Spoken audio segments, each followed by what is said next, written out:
My manager took credit for my work. I took the truth to HR. I never thought I'd share this, but I still get a hot, embarrassed sting in my chest when I remember the exact moment I realized my new manager was about to wear my work like a designer coat. I was 26, 2 years into my first real corporate job at a massive company that loved glass walls, acronyms, and pretending we were a family as long as you didn't ask for a raise. The project was called Helios, because of course it was. And on paper, it sounded glamorous, a cross-functional initiative to fix a customer onboarding workflow that was bleeding money and quietly embarrassing the VP and QBRs. In reality, it was me, my laptop, and an ever-expanding spreadsheet of broken handoffs, missing data fields, and angry customer emails forwarded at 11:47 p.m. with thoughts in the subject line. I wasn't supposed to lead it. I was assigned as support, which in our org meant, if this fails, it's your fault, but if it succeeds, someone else will summarize it. Still, I cared. I built the analysis, pulled the metrics, interviewed support reps, sat in on sales calls that made my skin crawl, mapped every step in Miro until my eyes crossed, then wrote the proposed fix in a way that engineering couldn't wiggle out of. I even drafted the rollout comms because marketing kept punting. When Helios finally shipped, the numbers flipped almost overnight, drop-off down, time to value up, fewer escalations, and a clean little line graph that made leadership purr. That was the week my old manager transferred, and my new one, Kyle, arrived with a too bright smile and a habit of talking over people like it was a sport. I told myself to be open-minded. Then I got the calendar invite. Helios results readout. Exec staff. Organizer. Kyle. Presenter. Kyle. My name wasn't anywhere. I stared at the invite until the screen went dim, and in the reflection I looked smaller than I felt. I forwarded it to myself anyway, because something in me, quiet but stubborn, whispered, "Save everything." The readout happened on a Thursday, which mattered because Thursdays were when leadership pretended to be relaxed, the vibe just casual enough to let egos roam free. I joined the Zoom 5 minutes early, camera off, notebook open, stomach tight in a way I told myself was just nerves. Kyle joined exactly on time, all confidence and freshly rehearsed enthusiasm, and launched straight into the deck like he'd been dreaming about this moment. Slide after slide went by with my fingerprints all over it. The framework I'd built, the customer quotes I'd transcribed word for word, even the color-coded risk table I'd agonized over because he hated busy visuals. He said "we" a lot at first, which I almost appreciated until it slowly morphed into "I pushed for this," and "I noticed a gap," and "I made the call to prioritize speed over perfection." At one point he laughed and said, "Honestly, this project was about trusting my instincts," and I felt something inside me snap so cleanly it was almost quiet. No one interrupted. No one asked who else had worked on it. The VP nodded like Kyle was a prodigy. I watched the chat light up with clapping emojis, and when Kyle wrapped up, the praise poured in, syrupy and public. "Great leadership," someone said. "Textbook execution," another added. My name never came up, not once. After the call, Kyle slacked me a thumbs up and wrote, "Nice support on this one. Good visibility for the team." Support. I stared at that word until it blurred, then minimized Slack and opened my project folder instead. I clicked through documents, timestamps, version histories, comment threads where Kyle's name appeared only as a late-stage "looks good" or "can we tighten this?" I hadn't planned on confronting anyone. Confrontation wasn't my style. But as the afternoon dragged on, emails started circulating with leadership CC'd, thanking Kyle for his work on Helios, and something settled in me, heavier than anger and sharper than fear. I realized this wasn't a misunderstanding. It was a strategy. And if Kyle was willing to rewrite reality this easily, then being quiet wasn't humility anymore. It was permission. That night, I didn't rage text a friend or draft a dramatic resignation letter like I'd seen people do on LinkedIn with too many line breaks. I made tea, sat at my kitchen table, and opened my laptop with the calm focus I usually reserved for deadlines. I pulled up Helios from the very beginning, back when it was a vague JIRA ticket no one wanted, and I started documenting my own history like I was building a case file against time itself. I copied links, exported Slack threads, took screenshots of comments where I'd pushed back on engineering scope creep, highlighted emails where stakeholders thanked me by name before Kyle had even learned the project acronym. I saved calendar invites that showed I'd organized every workshop and ran every retro. I didn't embellish anything. I didn't need to. The facts were clean, boring, and devastating if anyone actually looked. Around midnight, I found the first deck draft, the one I'd shared with my old manager, complete with speaker notes in my voice, dated months before Kyle joined. I leaned back in my chair and laughed once, quietly, because it was absurd how much evidence I had without ever meaning to collect it.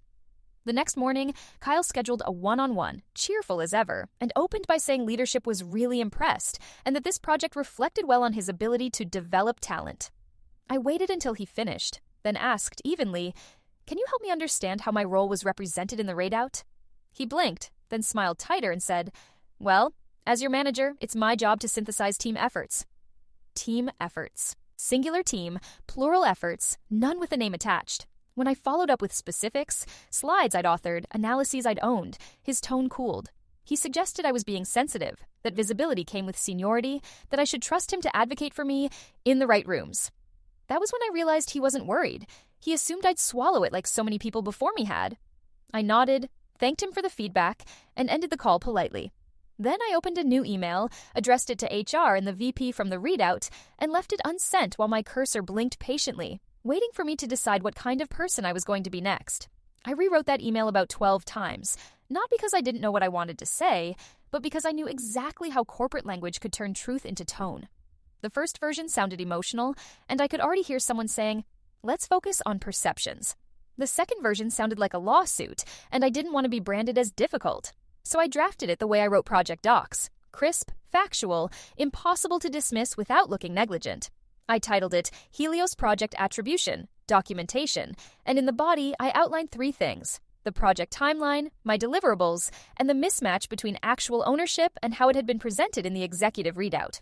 I attached a simple table with links, deck version history, meeting invites I'd run, Slack threads showing decisions I led, emails from stakeholders referencing my work before Kyle's start date.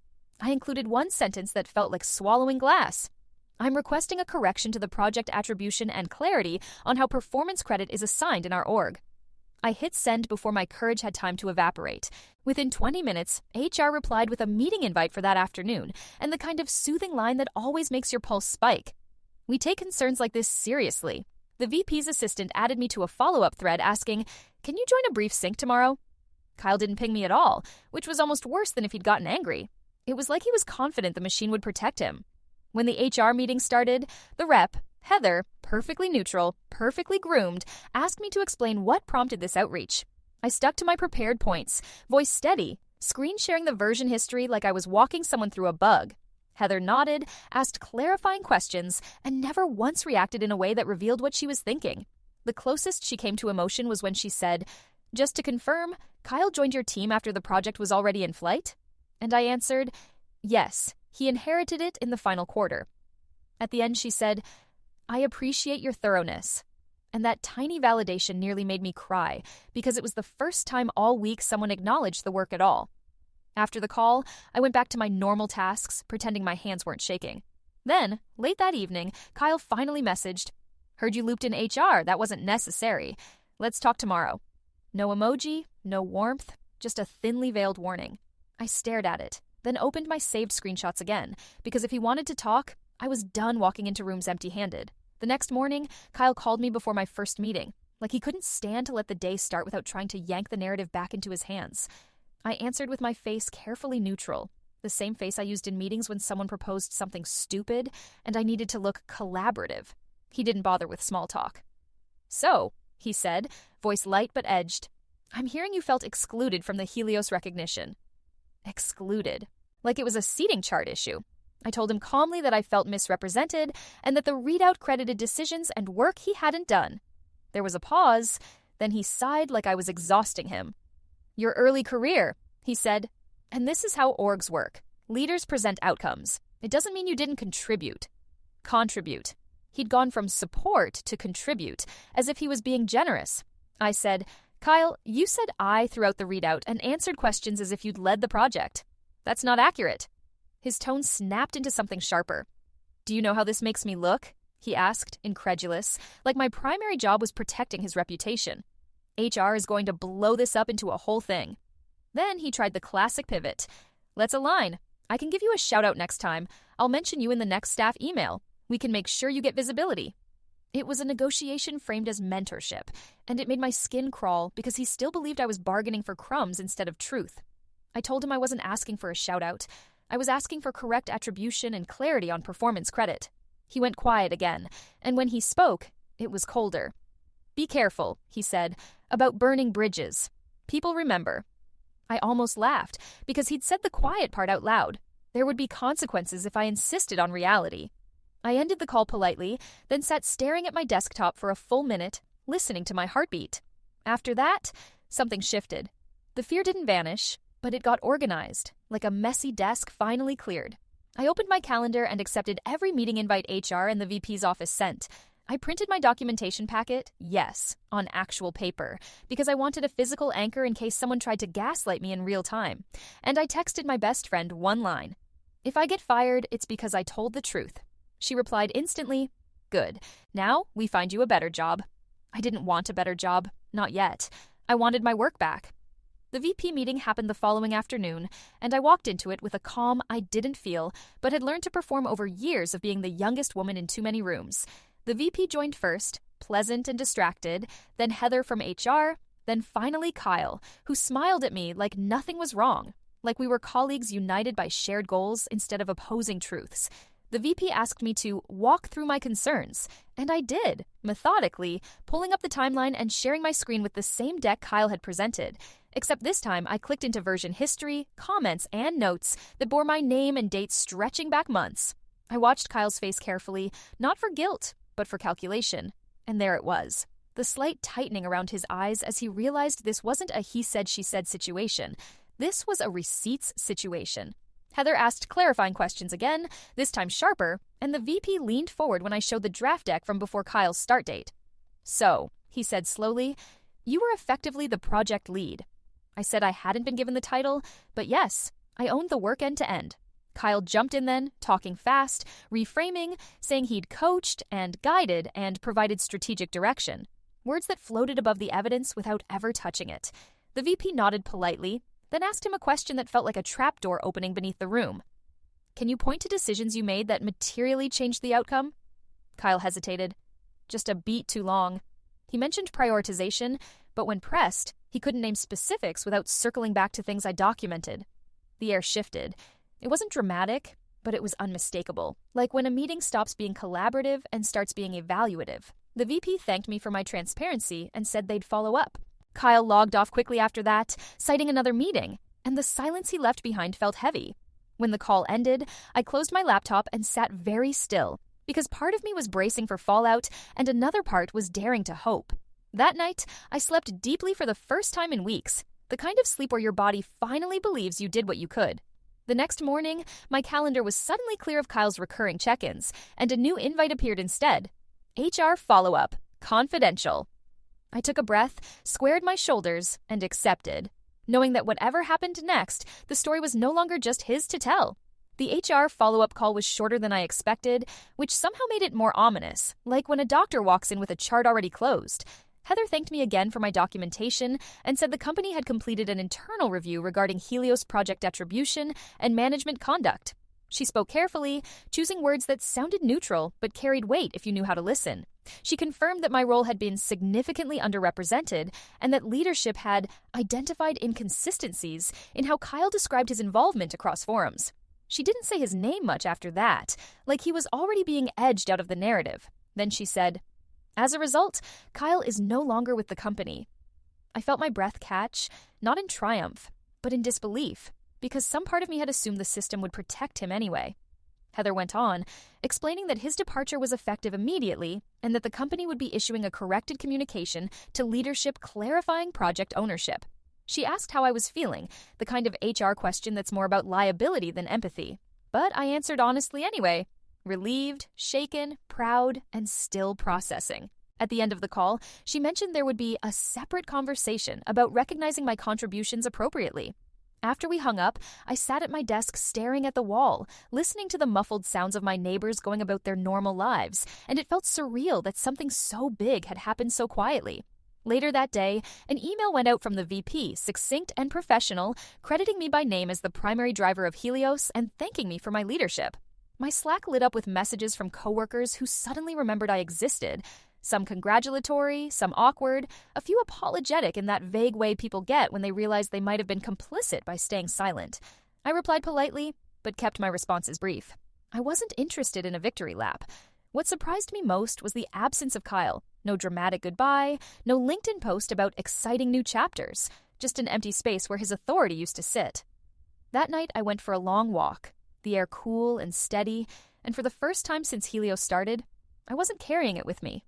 I didn't know yet what this would mean for my career, but I knew one thing clearly. Telling the truth hadn't ruined me.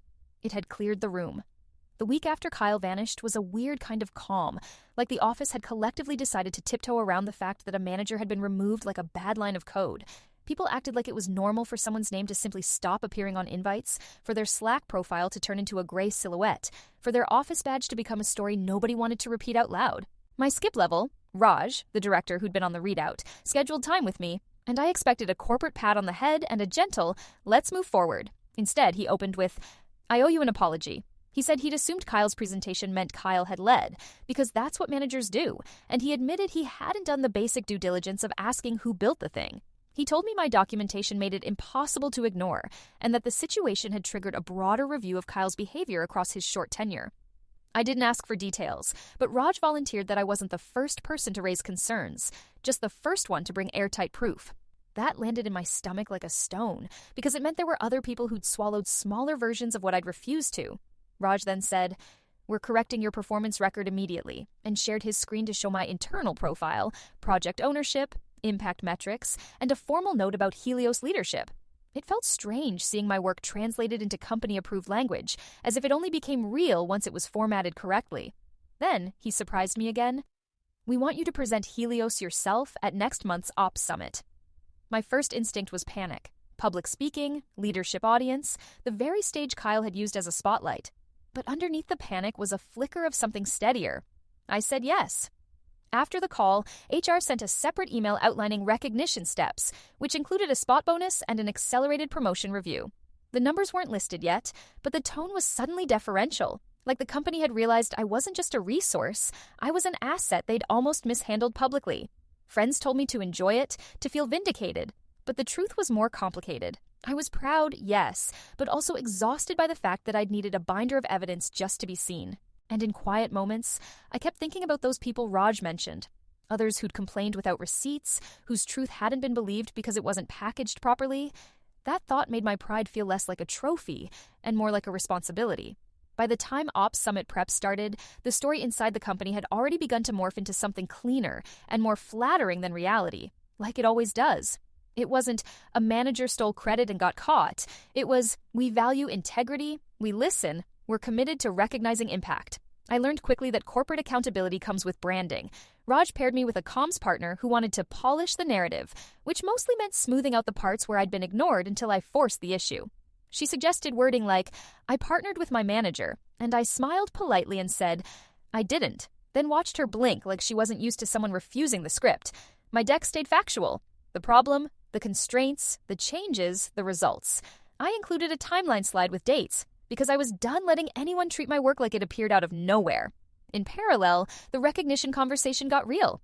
HR scheduled a call with Raj and someone from Comp, and they finally put numbers on the table. A cash bonus tied to Helios' measured impact, and a one-time retention incentive, which made me laugh internally because nothing says, "We're sorry," like paying you to not leave.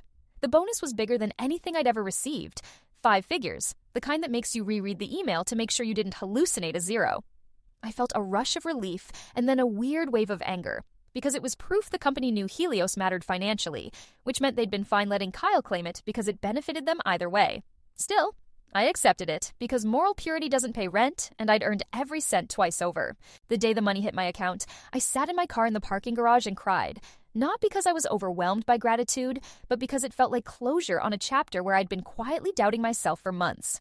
Later that week, one of Kyle's former peers messaged me on Slack, someone I'd barely spoken to before, and wrote, "I'm glad you said something. He did this to a lot of people." I stared at that sentence for a long time. A lot of people. It made my win feel less like a personal triumph and more like an indictment of how long he'd been allowed to operate. I replied, "I'm sorry," because I didn't know what else to say. Then I added, "You deserved better too." And for the first time since this started, I felt like I was speaking to the real wound beneath the corporate story.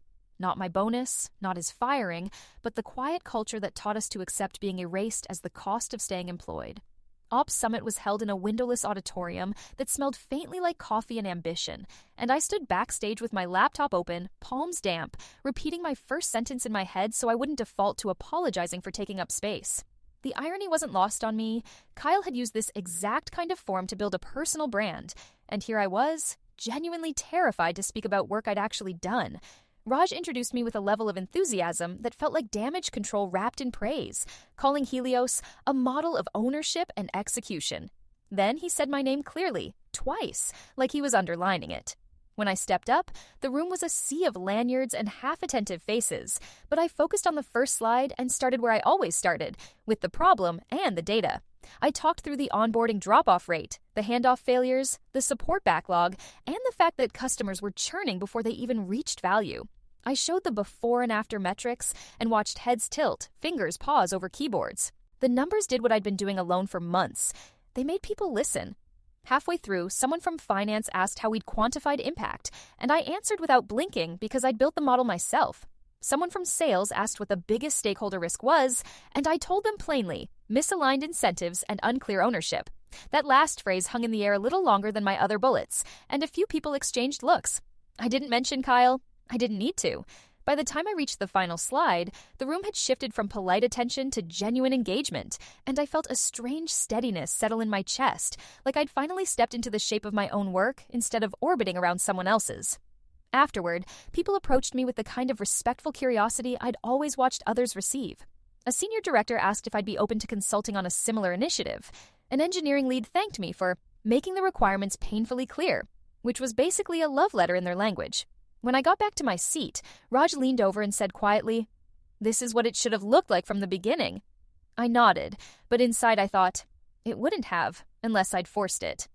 Later, in the hallway, Heather from HR caught up to me and said, "You handled that with professionalism."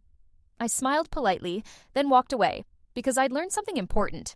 Professionalism, in this place, often meant absorbing unfairness silently until it became inconvenient for someone else, and I was done being that kind of professional.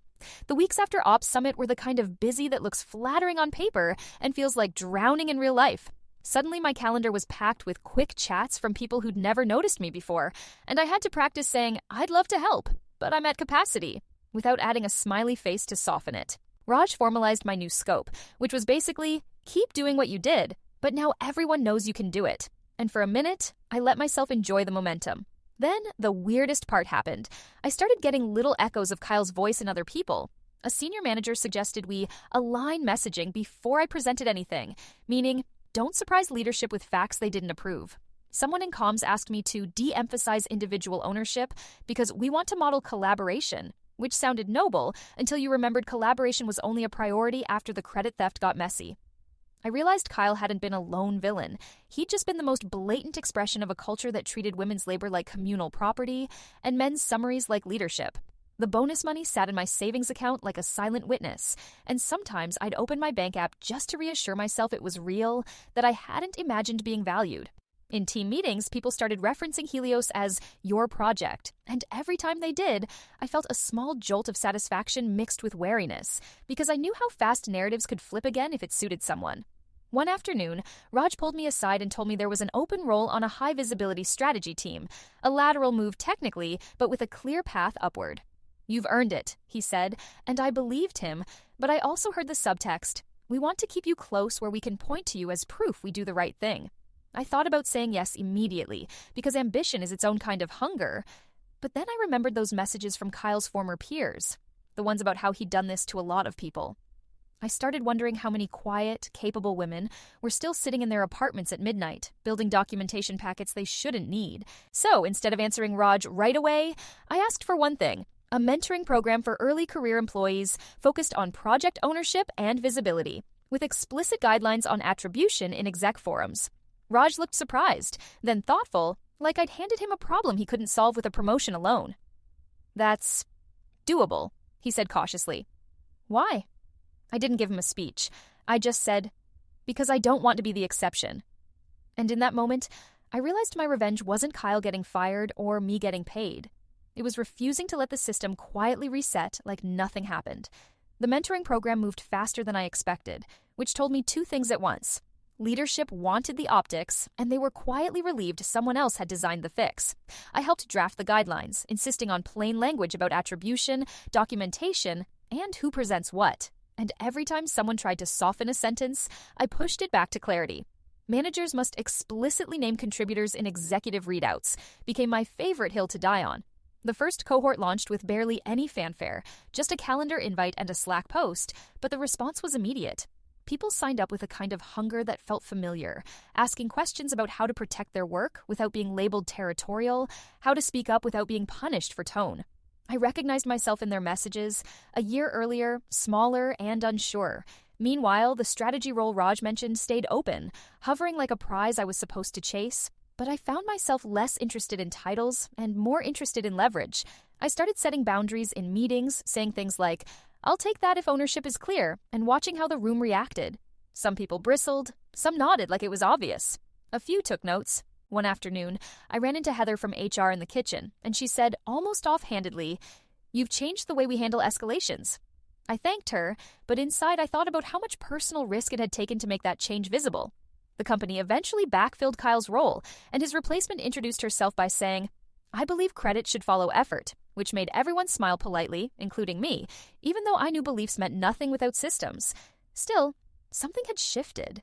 I felt it in the way people looped me in earlier, in the way my name showed up in agendas before decks were finalized. On a quiet Friday afternoon, Raj finally followed up about the strategy team, and this time, I said yes, but on my terms, with a written scope and clear expectations about visibility. He agreed without hesitation, which told me everything I needed to know about how the power had moved.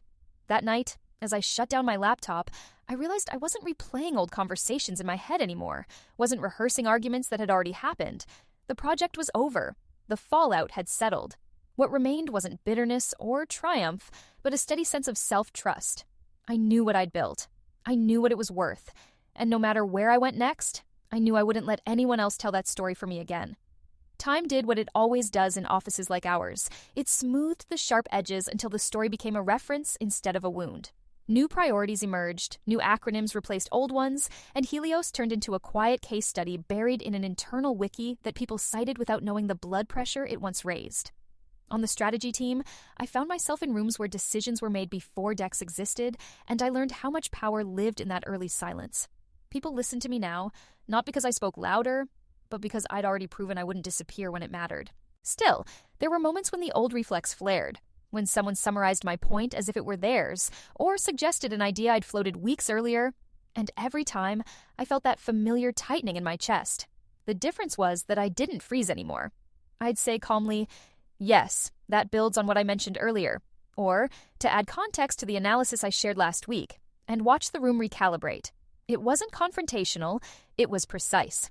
Outside the company, friends told me I sounded different, steadier, like I trusted my own memory of events instead of outsourcing it to whoever spoke last. I realized how much of my early career had been spent doubting my perceptions, assuming discomfort meant I was wrong or ungrateful. Now, when something felt off, I treated it like a signal instead of a flaw. One afternoon, an early career analyst from the mentoring program messaged me to say she'd pushed back when her manager tried to present her work without credit, and that it had worked. "I was terrified," she wrote, "but I had the language." I stared at that message longer than I probably needed to, because it felt like a quiet echo of the night I'd sat at my kitchen table, saving screenshots I hoped I'd never need. The company hadn't transformed into a utopia. It was still political, still imperfect, still capable of swallowing people whole if they let it. But I had learned how to take up space inside it without apologizing, how to insist on accuracy without burning myself down. And maybe that was the real outcome of the project. Not the metrics, not the bonus, but the way it rewired my understanding of what I was allowed to demand. A few months later, during a routine quarterly review, Raj asked me a question that caught me off guard. If you could change one thing about how this company works, what would it be? Not in a survey way, not as a talking point, but genuinely, like he was bracing himself for an honest answer. I didn't say culture or leadership or transparency, even though all of those were true. I said, I'd change how much proof it takes for women to be believed. The room went quiet in that specific way, where people are deciding whether to engage or deflect, and to Raj's credit, he didn't deflect. He nodded slowly and said, "That's fair," which wasn't a solution, but it was an acknowledgement I'd rarely heard spoken out loud. Later that day, I got an email confirming my promotion had been approved, retroactive to the quarter Helios launched. It felt symbolic in a way that almost made me laugh, like the company was trying to fold time back on itself and fix what it had missed. The title change didn't alter my day-to-day much, but it changed how people approached me, how they framed asks, how they hesitated before rewriting my contributions. I used some of the bonus money to pay off my lingering student loan balance, and when the confirmation email came through, I stared at it with a sense of finality that surprised me. Debt gone. Project done. Manager erased from the org chart. On a random Tuesday, as I walked into the building with my badge swinging against my hip, I realized I wasn't angry anymore. The memory of Kyle taking credit still annoyed me, but it no longer burned. It felt like a closed file, properly labeled and stored. What stayed with me instead was the knowledge that I could survive telling the truth in a system that preferred convenience. I could insist on accuracy without being destroyed by it. And maybe most importantly, I could recognize the moment when silence stopped being strategic and started being self-betrayal. That understanding didn't come with a bonus line item or a performance rating, but it changed how I showed up every day after. When people asked me how I'd grown so fast, I smiled and said, I learned when to speak, leaving the rest unsaid, because the full version of that lesson belonged to me. This happened a few years ago, and sometimes when I think about it now, it feels less like a dramatic turning point and more like the moment my internal compass finally snapped into alignment. I stayed at the company another year after the promotion, long enough to prove to myself that I hadn't just survived on adrenaline and spite, that my value wasn't tied to one project or one exposed lie. When I eventually left, it wasn't in a blaze of glory or because I'd been pushed out. It was because I was ready to choose something new without running from anything old. On my last day, I cleaned out my desk slowly, touching the familiar objects like they were artifacts from a previous version of me. The notebooks full of meticulous plans, the sticky notes with reminders to follow up, the printed copy of that original Helios deck I'd kept folded in my bag for months like a talisman. I thought about how close I'd come to staying silent, how easy it would have been to let Kyle's version of events harden into official history, and how that choice would have taught me the wrong lesson about myself. Instead, I'd learned that courage doesn't always look like confrontation. Sometimes it looks like documentation, patience, and the refusal to let someone else edit you out. As I turned in my badge and walked out into the afternoon light, I didn't feel victorious or vindicated. I felt grounded. I knew that wherever I went next, there would be other Kyles, other systems that rewarded confidence over contribution, but there would also be other moments where the truth mattered enough to fight for. And next time, I wouldn't need to ask myself whether I was allowed to speak. I'd already answered that question once, with evidence, with resolve, and with the quiet understanding that my work and my voice were never the problem.